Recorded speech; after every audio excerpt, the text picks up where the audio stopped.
help me in welcoming our next panel, which includes Karen Campbell, who is an anchor and reporter at WTHR and currently a caregiver for her mother living with Alzheimer's. Dustin Ziegler, program director with a focus on caregiving and the new Indiana Pathways to Aging program with Anthem of Indiana. Tina McIntosh, the founder of Joy's House here in Indianapolis. And finally, Dr. Kimberly Roop, president of Medicaid for Anthem of Indiana and a former family caregiver for her mother-in-law who lived with the disease. Thank you all. So Karen, we'd like to start with you. Your story is unique in that you are helping your mother while she lives in Maryland and you're here in Indianapolis with a busy career and a lot of life to happen here. Tell us more about what this requires from you and the emotions that go into it, as well as the support and resources that you found helpful on your journey. Okay. Hi, everyone. So I moved to Indianapolis about 4 years ago. Left my mom, lives, 3-story house. We've lived there since I can remember.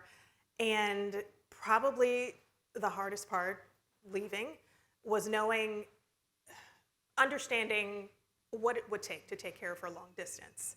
And I would say the hardest part, the most challenging, was her healthcare. Who was going to get her to her doctor's appointments? Who was going to make sure that she's taking her medication every day? Who was going to make sure that she's eating properly every day? She loves Snickers. She will eat them 24/7 if she could, but that's not in her diet plan. And what I've learned over the past 4 years is that there is help out there. I'm not the only one going through this, being a long distance caregiver. And one of the things that really, really, really helped me, and I preach this to the heavens, is discovering the Alzheimer's Association, discovering that there is a 24-hour hotline. So those moments when you feel like you're at your wit's end, you just can't do anything else. So there have been times when I've gone into the closet while my husband's watching like football or something, and I would just bawl my eyes out because I didn't know where to go until I found the Alzheimer's hotline. It would be 2 o'clock in the morning sometimes I would call. They would share the words that I would need to hear. And that would bring me comfort. And I would share that information with my 3 older sisters who try their hardest to understand what it takes to communicate effectively with someone, especially a parent going through dementia, and just how to be patient with someone with dementia. So communication, patience, diligence, I think that's what I've learned to deal with. Absolutely. If anyone here needs the helpline, 800-272-3900. And Tina, I want to shift to you. As the leader of Joy's House, you see people every day who are living with dementia and their caregivers, and I'm sure you see a range of emotions, everything from frustration to inspiration. Can you tell us more about what people are experiencing and what they need? Yes, and yes. I mean, all of the emotions, and it can be at any given moment. It can change at any moment. I think a lot of our caregivers are doing things out of hopelessness and desperation, and good decisions don't usually come from that, so we definitely need to be doing more for them. As far as our guests at Joy's House are concerned, our clients, they're typically a little more advanced in the disease process. And I'll never forget going to a funeral for one of our guests who was living with Alzheimer's. Her name was Miss Marie. And the pastor got up and he said, thank goodness Marie is gone and she's not the same Marie these last 7 years that we've all known and loved. And I was sitting in the back of the room and it was all I could do not to stand up and protest, to say, that Marie, that one living with that nasty, robbing disease called Alzheimer's, is the only version of her that I ever knew. And I loved her, and she loved me, and we saw each other through life. And I think, and Darlene, I know you get this, you're still here. And you're still making a difference in this world and have a purpose and clearly have a lot of love to give. And I think it's important for us to remember that. So yes, the emotions are varied. Every individual person needs something different at any given moment. That's what we call person-centered care. We're appreciative for all you do. Dr. Roop, you were a caregiver for your mother-in-law before she passed away. You're also a physician and a healthcare provider, but your personal experience caused you to see a different side of the healthcare system. Can you share what that transition was like from professional healthcare provider to family caregiver? Yeah, I think probably the biggest takeaway for me was as a physician and moving to being a caregiver for my mother-in-law with Alzheimer's, a lot of assumptions were made by my family, by me. I made a lot of assumptions, like, oh, I can do this. I perform surgery and I understand disease states and those sorts of things. And I took a lot of those things for granted. And really what basically my lack of understanding of what it really means to support a caregiver, I think led to some of the, and I'll just be frank, some of the guilt that my husband and I both carry today. But my mother-in-law was diagnosed at 70 and rapidly progressive. At 70, she was driving our 4 children around, and by 73, she was gone. And in that time was COVID. So she got to the point where I was kind of a caregiver, and the family looked to me as a physician. They didn't know better at that point, but looked to me for direction. My father-in-law was really the primary caregiver, and she lived with him about 2 miles from us. And really what happened was, as this moved along very progressively, he got burned out, and I didn't see it coming. My husband didn't see it coming. My 4 teenagers most certainly didn't see it coming. So she passed away in November of 2020. Well, you remember where we were. What happened was she was admitted the end of 19 to a nursing facility because we could no longer care for her at home. And we have a lot of guilt and a lot of regret about that, because then, of course, we were locked out of the nursing facility, and by the time we could get in, she didn't know who we were anymore. So, a lot of assumptions are made, particularly about clinicians. Like, we should, we understand the biology and the biochemistry, and, we prescribe drugs and we perform surgeries, and we should know this. And truly, until you are really in it, or if you've been super close to it, like you are in your everyday, you cannot make assumptions that you know what it's like and you know what people need. You need to hear from people who have lived experience with it to really understand what kinds of supports are needed. Thank you for sharing your story. Dustin, you have been involved in the Alzheimer's space for a long time, and you've always had a focus on helping people access support. And I'm curious, in your time working in this space and in caregiver support, how has it transitioned? What things have changed, and what should people know? Sure. So I think 2 things come to mind, in my opinion. I've always said that Alzheimer's disease is really a 2-person condition. I feel like you got the person with the actual disease pathology, but then you have at least usually one other caregiver, and that caregiver, evidence has demonstrated that specific to this disease, that caregiver's health goes down.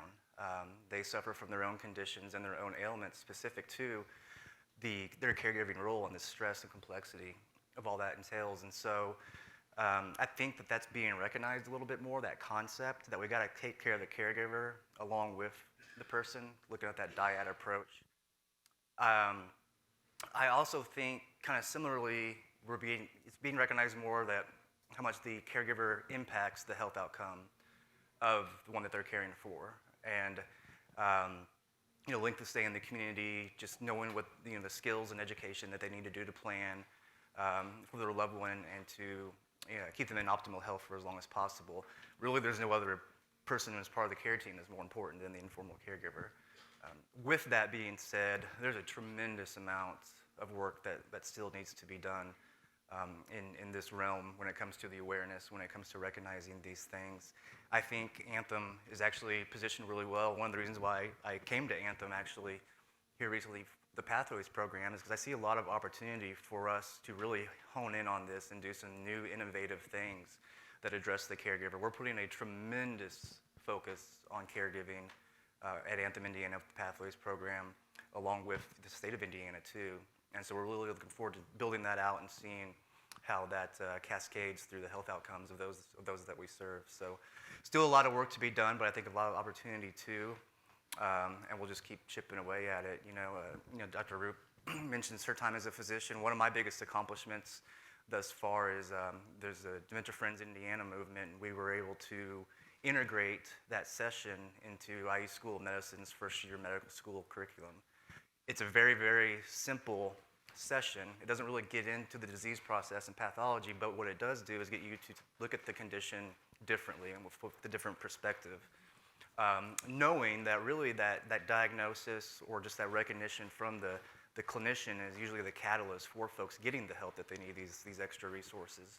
And so that was a big win as the awareness to begin to get these future practicing physicians to think differently about the condition, be aware of it, be aware how much the caregiver influences the health outcomes. And so it's examples like that we're really excited about continuing to chip away at. Great, Dustin. I'm going to stay with you for a moment on the next question. The Centers for Medicare and Medicaid Services, or CMS, recently approved a new reimbursement model for caregiver supports. And this is a model that was pioneered by Dr. Malaz Bustani here in Indiana at Eskenazi Health, among others. There was a mention of it earlier today. But tell us a little bit about this model and how this is going to help people who are caring for a loved one with dementia. Yeah, it's actually tremendously exciting. It's a really great breakthrough in policy, I feel like. And so the model is called GUIDE. It's Guiding and Improved Dementia Experience is the acronym for that. And the way I look at it, basically, it's a reimbursement. So it's under Medicare Part B to reimburse care planning and just working with families to help them navigate this condition. So it focuses on obviously getting resources for the individual as well as their caregiver. It focuses on caregiver training, identifying respite for the caregiver. It really just standardizes the model of care for dementia for the first time, but both clinically and non-clinically. I've always said the best treatment really for the condition is education, awareness, and support until these awesome disease-modifying agents that we're talking about today really take hold. When we talk about compound therapy a lot today, and I would love to see that concept flow into compound therapy, looking at resources and education and support being one of those therapies along with pharmaceuticals. And so what this program does is basically it addresses that. It helps families plan things out, get the education that they need to reduce or avoid crisis altogether, optimize health and wellness for the individual and the one caring for them, and just overall quality of life. So that will now be, it's still very, very new. It's just being tested out. It was actually one of the results of the executive order here recently in 2023 for caregivers. So, but I think just the fact that we're going in this direction is huge. I mean, that's what's going to move health outcomes, and I think we're starting to see that. And I think CMS is recognizing that whatever this cost is going to be nothing compared to not funding these types of services and support. So it's an encouraging awakening, I think. Well, and I think the powerful thing too is it's something that can be done for those living with the disease and caregivers at all stages of the journey. We talked so much this morning about that importance of early detection and how the disease-modifying therapies are going to be more effective if they're delivered early. Mm-hmm. But unfortunately, there are many people who are being diagnosed too late or who are already past that point. And this is something that can really be available to everyone, no matter the stage of the journey, which is very important. Absolutely. Karen, I want to go back to you and ask you a two-part question. First, what are the biggest challenges or difficulties that you've experienced on this journey? But secondly, is there anything on this journey that has surprised you? A lot of challenges, a lot of difficulties. My mom right now is 81, but she'll tell you she's 76. She realizes that she can no longer drive, but if you try to say, hey, why don't we sell your car because you haven't driven in a while, she'll say, no, I still go bowling every Friday at 4:30. Hasn't bowled in 4 years. Another challenging thing has been getting her to sign a POA. Or I would say one surprise is realizing that she never had a living will, and the challenge of how to navigate that process. Right now, since I am considered the primary caregiver, I have to act as her, right? I have access to all of her accounts. I, pay all of her bills because she's not at that stage yet where she is accepting of her dementia. Yes, she's forgetful, but she's not accepting. So another challenge is how do you make that connection? How do you make her understand where she is in life and make her feel comfortable that, hey, you have 4 daughters who are willing to take care of you. But again, she grew up in a time where she had to do everything herself, right? So the stubbornness kicks in. How do you get her out of that? So I can probably go on all day long about just the challenges and the difficulties and the surprises. But I can say in these last 4 years since I've been here, and I've recognized the signs earlier when, she would take long distance drives. She used to love driving to Florida to see my grandmother or her other family members. And one day I should say, she got behind the wheel and she got as far as North Carolina, got off of an exit and couldn't find her way back on. So she ended up staying at a motel. Didn't have a cell phone back then. Cell phones, not a thing. So my sisters ended up putting out, a BOLA with police. So we found her, she's okay. And she recognized then, okay, maybe something's wrong, but till this day she hasn't made that connection, right? So again, just the daily challenge of getting her to that point. And we, realize right now she's okay by herself as long as she has help. She lives by herself, as I mentioned before. But there's a lot. There's a lot. And you can only do so much, right? I'm only one person. But again, I go back to that helpline because any hour of the day, I can call with any absurd question and they say no question is ever stupid, right? We may not have the exact answer, but we can lead you in the right direction to get the help that you need and try to, relay that help to your loved one. I'm so glad you mentioned some of the legal and financial challenges with the disease as well, because that's something a lot of families experience, that need for the appropriate documents to care for their loved one as the journey progresses. So just thank you for highlighting that for our audience in case they didn't already know the importance of that. Dr. Roop, I want to ask you a very broad question, but outside of what we've already talked about, what do you think can be improved about the healthcare system to better serve caregivers? It's a big question. Where do I start? Chapter 1. Yes, chapter 1. So, at Anthem, and I know at a lot of organizations and in our daily lives, we talk about our my why, why we do the work that we do every day. And for me, it's my mother-in-law, it's my own parents. Large part of that is caregiving. And as I described what the journey looked like with my mother-in-law in those 3 short years, we really tried hard to get care. When we recognized the shortfalls, we really tried hard to get support. And, the summer before my mother-in-law was admitted to a nursing facility, we actually had our 4 teenage kids take shifts to try to offload my father-in-law while my husband and I were working. And they would take about 6 hours was what they could each do, and hoping to prolong the time that she could stay, my mother-in-law could stay in the home. During this time, we were really scrambling because the disease was so rapidly progressive in her. We were scrambling for help and could not find a trained caregiver.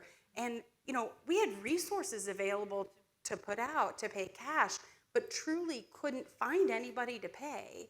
We finally did, we put up notes on bulletin boards at churches. We, you know, put out pleas on social media. We did find a neighbor who was willing to come and stay with her. Well, that lasted about 2 weeks. You know, there were a lot of problems with biting and pulling hair and being very combative, and it just didn't last long. And I truly believe this neighbor, I mean, while she was willing to help, or at least try to help, was not trained. You know, she didn't have, again, she's a support for a caregiver, but she also became a caregiver for those couple weeks.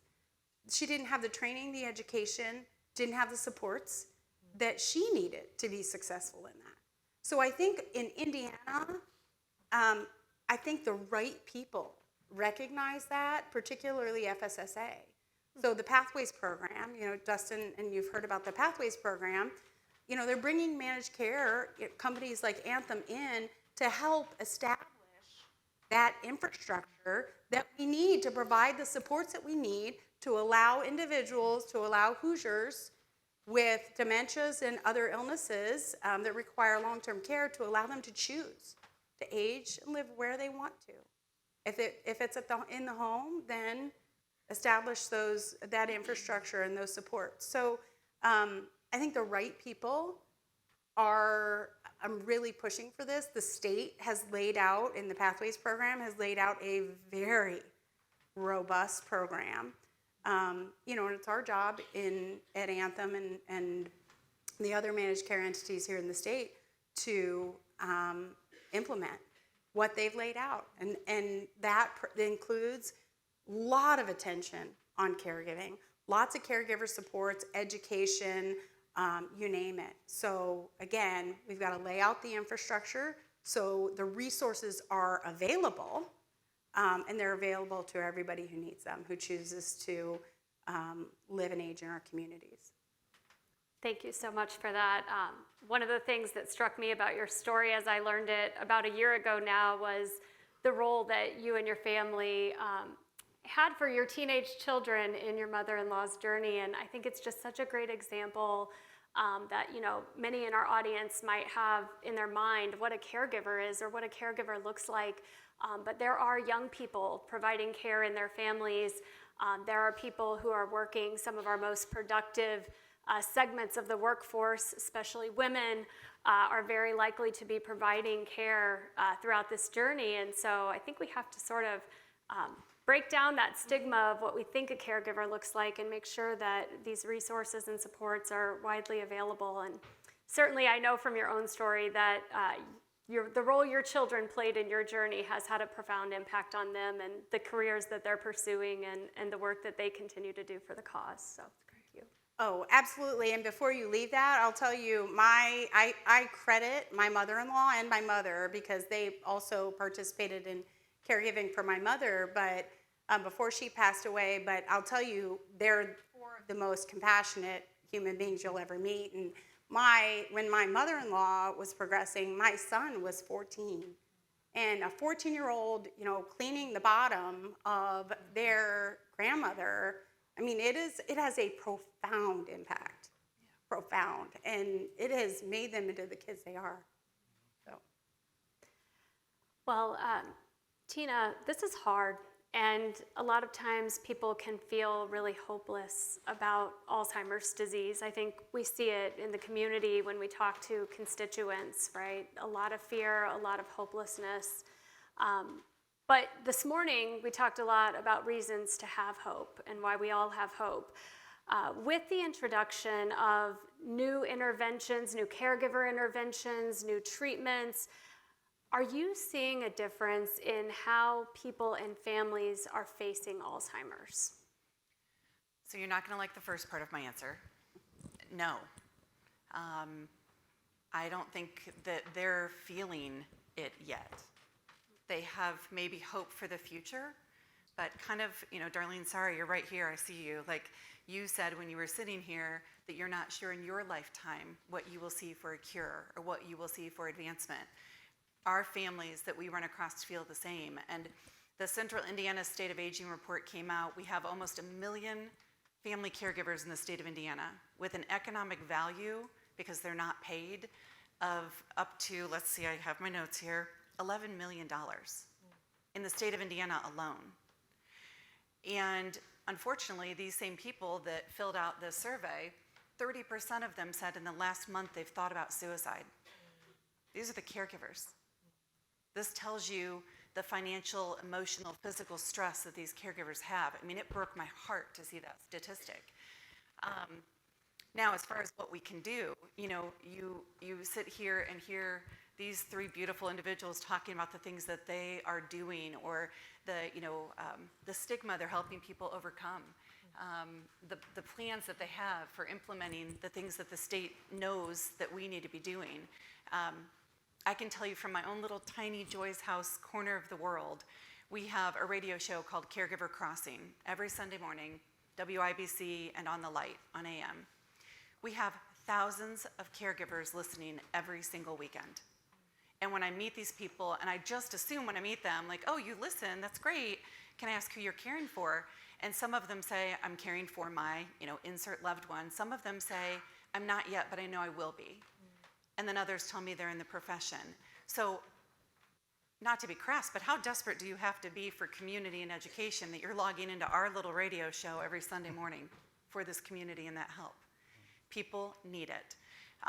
The other thing is we are getting ready to launch something called Caregiver Way, and if you don't follow Joy's House, please do. Caregiver Way is an online community for family caregivers where they can find resources, peer-to-peer support. It is the 24/7, and we are going to be helping to humanize caregiving in the state of Indiana and meeting people where they are, because nobody's caregiving journey is exactly the same. And so, we want to join in the forces with our friends at Alzheimer's Association and at Anthem and others to say there is not going to be one solution for caregivers, but we are ready. We're ready to do some stuff in the state. And sitting here with you all today has been so encouraging to know from the brain side, all the hard work you're putting into it. Darlene said to you earlier, you can't stop. And I just want to echo that I know it's exhausting. I know you're tired. But you can't stop because people are counting on you. So we're going to do the same with caregivers. Thanks, Tina. I want to give the audience a quick heads up. We should have a few minutes as part of this panel if you have any questions to ask of our panel. So think about your questions while I ask one more, and then we'll shift to any audience questions. I'm going to direct this question to Dustin. So we know that Alzheimer's and dementia affect the Black and Hispanic population more than the white population. Are caregiver interventions reaching all audiences, and what more do we need to do to ensure that awareness and access to resources work for all caregivers? Sure, yeah. I think the short answer is no. I mean, there's still plenty of work to be done. I think, we also have to be really sensitive about the culture, too, of different individuals. The caregiving journey is completely different from one person to another. Even defining what is a caregiver has really kind of been our biggest challenge. That can come in a lot of different ways, shapes, and forms. And I may be taking care of my mom every single day, but I don't identify as a caregiver. I identify as their son. So knowing just how broad caregiving is and knowing how people interpret it, I think is a really crucial factor as we continue to chip away at meeting people where they're at and getting them the resources and stuff that they need. But I think the bigger picture is there are resources out there, and it's that awareness piece. Just making sure that people are aware of what's out there, and then they can seek those out and utilize those resources in whatever way is most beneficial or culturally relative to them. Some folks, they don't want any outside help. They just don't want it. They want to handle it all on their own, and that's fine. Others are the polar opposites. So as long as we're as I kind of call it, person-centered caregiving. You know, looking at the caregiver in a person-centered type of way, and a what matters most type of way. I think that's our best approach. Do we have any questions for our panel from the audience? I think we have someone with a mic. All right. Well, since we don't, I'm going to ask you all one more question. I think that this panel has really been real. This is a tough journey, and you've all experienced that and are helping people with that. But I do want to just, stay on our theme today, which has been hope. And I want to ask each of you what gives you the most hope in this fight right now. So I'll start with you, Tina, and we'll work our way back to Karen. Terrible idea to start with me. What gives me hope? So what comes to mind when you ask that question is the fact that we're talking about it. I mean, it's an easy answer, but we weren't talking about this 10 years ago. We said caregiver, and people were like, what? Didn't know what it meant. So we're talking about it, and that means that there'll be action. Okay, I'm going to give you two. I'm going to take liberty to give you two. But I think the first one is the remarkable work that we're doing in science. And that gives me a tremendous amount of hope when we see, like just in the last 3 years, the progress that's been made. It seems to really have accelerated, and that gives me hope. And then the second one is the attention on the support that we need for not just those that are living with Alzheimer's, but those that are living with Alzheimer's in other people or the caregivers. That the people that are able to influence and make change in our state and through the country, our state legislators, our FSSA, state agencies, those that are really able to drive change and help us establish the infrastructure, that they're actually doing just that. So I'd say that's the other thing, the attention of folks that have influence that can really, really help us make the change. Yeah, basically a hybrid of the two of those, what they mentioned. I mean, I think, I was going to say, too, the very fact that we're talking about this in the way that we are now, and not just in this room. I mean, I'm having people come up to me all the time now asking me about the condition that didn't happen in the past. So I think it's encouraging that we're starting to really talk about it and recognize it, along with, at the same time, concurrently, we're getting these breakthrough disease-modifying compounds, which hopefully one kind of leads to another of optimism. So now there's these things that are developing that might change the trajectory of my disease course. Maybe I don't fear it as much now, which then maybe that I'm more willing to go get a checkup and go to the doctor and get a diagnosis. Hopefully that diagnosis is, well, your B12's off or your thyroid's off. It might be that. But even if it's not, through the advancement in research and everything, I think it's giving people hope. Yeah, I echo everything that was said up here. It all starts with, again, it was mentioned, us in this room right now. It's the people that care, right? So if you have to care about something in order to want to try to make a difference, right? It's the people, speaking personally, it's the people willing to step up to give something more of themselves. Again, we talked about caregiving. If you don't have that, expert experience, if you're someone in the neighborhood, a family friend, people that are willing to step up and take care of someone when you're not in the home. I remember seeing some national story, I don't know which network it was on, it was a long time ago, and it made me want to try this at home. So there was a story that there was a news crew that went into, I can't think of the name of it, but it was some, like a home, right, that housed patients with Alzheimer's and dementia. And these were patients in a specific part of the building that did not talk, right, no facial expression, didn't do anything. Once they put headphones on them and they played music, you would see them go or turn into a completely different person. They would smile. They would start to sing all of the words in the song when, if that wasn't introduced to them, they would just be sitting there like this 24 hours a day. And I try that with my mom, you know, when she's having a day, and I bought her a little Alexa. I said, you can ask Alexa to play anything you want. And she did it one time. I got it on camera, put it on TikTok. And she just started singing. Jackie Wilson is her favorite. She started singing in the kitchen. Me and my sister was there. She started dancing, remembering she called them sock hops. If anyone knows what that is, I didn't know what that was. So she showed us what it was, and she's dancing around. And it's so wild to me how they remember every little detail, right, from those happy memories, but can't remember what happened 10 minutes ago. So I love that. That inspires me. That gives me hope that she's still there, right, on the inside. You just have to figure out a way to pull it out. Yeah. Beautiful. Yeah. Well, I want to thank you all for your time today and for all that you do in this space.